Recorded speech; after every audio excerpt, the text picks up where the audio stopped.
Dear Rabbi Smith, I be asked to share my wishes for you as you draw near to this personal and professional milestone and exciting new chapter in your life. From the very beginning of our Holocaust program at Chapman University, you have been a mentor, supporter, and friend. Most importantly, as our program was beginning in 2000, and because every event we were doing was for the first time, you were always there to offer invaluable guidance. As I often voiced my concern that what worried me most was what I didn't know to worry about, you were a voice of calm, kindness, and confidence. Indeed, you were the speaker in 2000 at our first Yom HaShoah, Evening of Holocaust Remembrance, and you have participated in many events since then, frequently guiding the candle lighting ceremony and sharing your always eloquent and insightful reflections.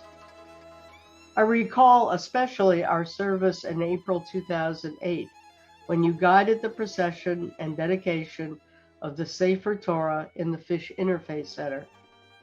And of course, perhaps above all, I recall with enormous gratitude the many ways in which you offered thoughtful advice and guidance during the several visits of Elie Wiesel of blessed memory to our campus. Your wisdom, your calm, your gentle spirit have truly been gifts to me, to our program, and to Chapman University. I know that you will continue to be a mentor, a colleague, and above all, a friend, who I am so very grateful to have in my life. As you enter into this new phase of your life, I wish you peaceful days for writing, reading, and reflection. I also wish both you and Linda good health and the joy of as yet unanticipated and wonderful adventures and discoveries. You will always hold a special place in my heart, Elie.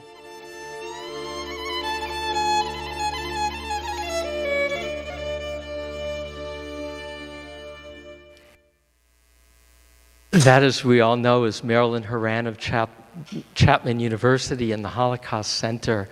It's been my privilege to be friends with Marilyn for a long time, over 20 years, and I had an assignment from her.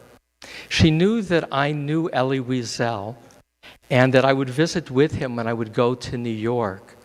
And so before Elie Wiesel had any of his visits to Chapman, she asked if I would deliver a letter of invitation to him to come and speak at Chapman.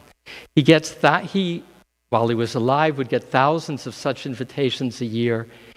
And I brought as the shaliach, as her agent, her letter. And I said to Professor Wiesel, I would want you to take this letter seriously because she, Marilyn Harran, is a tzedikis, the Yiddish word for a righteous person, that rare person who lives out the values we teach.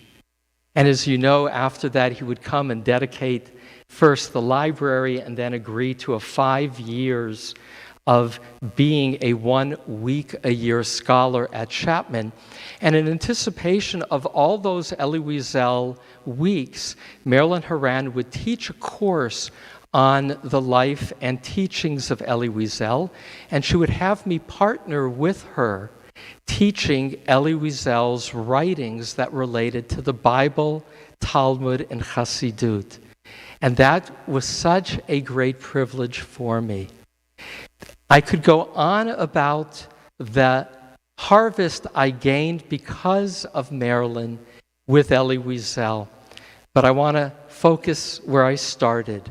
To have Marilyn Harran bless me in this moment is a great privilege because Marilyn is the real deal, a woman of valor, a woman who has made Holocaust education as a non-Jew accessible to thousands of students around the world each year by their reading night and personalizing it and writing or doing art about it, a call to justice.